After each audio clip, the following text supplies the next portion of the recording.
جو مساوات کا درس ہے نا جماعت میں، جنہوں نے دیگر مذاہب کے بارے میں معلومات کی ہے، میں مذہبوں کا نام نہیں لیتا، کئی مذہب ایسے ہیں جن میں الگ الگ قوموں کے الگ الگ عبادت کے ٹائمنگز ہیں، کیونکہ قوم الگ ہے، سٹائل الگ ہے، ان کی کاسٹ الگ ہے۔ میں کئی چیزیں نہیں بول پا رہا لیکن آپ اشارہ سمجھ رہے ہوں گے۔ مگر جماعت کے اندر ایک ہی صف میں کھڑے ہو گئے محمود و ایاز، اربوں پتی بھی کھڑا ہے، اسی کا ڈرائیور بھی کھڑا ہے، بلکہ بعض اوقات تو ایسا بھی ہوتا ہے کہ سیٹھ مقتدی ہوتا ہے اور جاب کرنے والا امامت کر رہا ہوتا ہے۔ وہ سیٹھ کہتا ہے پیچھے اس امام کے، ارے ایسا منظر دنیا میں کدھر ملتا ہے کہ علماء ہو، حفاظ ہو، بچے ہو، بوڑھے ہو، کسی بھی جناب رنگ و نسل سے ہو، افریقن ہو یا عربی ہو، گورا ہو یا کالا ہو، اللہ کا بندہ ہے، مسلمان ہے، وہ ایک صف میں کھڑے ہو کے نماز پڑھ رہا ہے۔ پوری دنیا میں یہ منظر آپ کو کسی اور ریلیجن میں نہیں ملتا، جو مسلمانوں کے اندر مساوات کا درس ملتا ہے، یگانگت کا درس ملتا ہے۔ یہ سرکار کے امتی ہونے کا احسان ہے ہم پر۔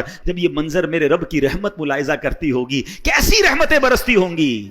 اور نماز قضا ہونے کا تو تصور بھی نہیں ہونا چاہیے، یعنی یہ تو ہماری ڈکشنری میں نہیں ہونا چاہیے کہ نماز بھی قضا ہو سکتی ہے، یہ پاسبل ہی نہیں ہے۔ آپ اگر چاہیں گے نا نماز پڑھنا، راستے خود نکلیں گے۔ آپ ٹرین میں بھی پڑھ لو گے، آپ جہاز میں بھی پڑھ لو گے، آپ بس اگر چاہتے ہیں۔ کھانا بھی تو کھا ہی لیتے ہیں نا۔ لوگ کہتے ہیں یار 4 نمازیں تو پڑھ لیتے ہیں، فجر نہیں ہو پاتی، کیوں بھائی؟ کہتے ہیں آنکھ نہیں کھلتی۔ بڑا عجیب بات ہے، تمہاری فجر میں آنکھ نہیں کھلتی، کبھی ایسا ہوا کہ صبح 7 بجے کی فلائٹ اس لیے مس ہو گئی ہو کہ آنکھ نہ کھلی ہو؟ 7 بجے کی فلائٹ تھی تو رات تو سویا ہی نہیں تھا میں حضرت، خوشی کے مارے 4 بجے ایئرپورٹ پہنچ گیا تھا۔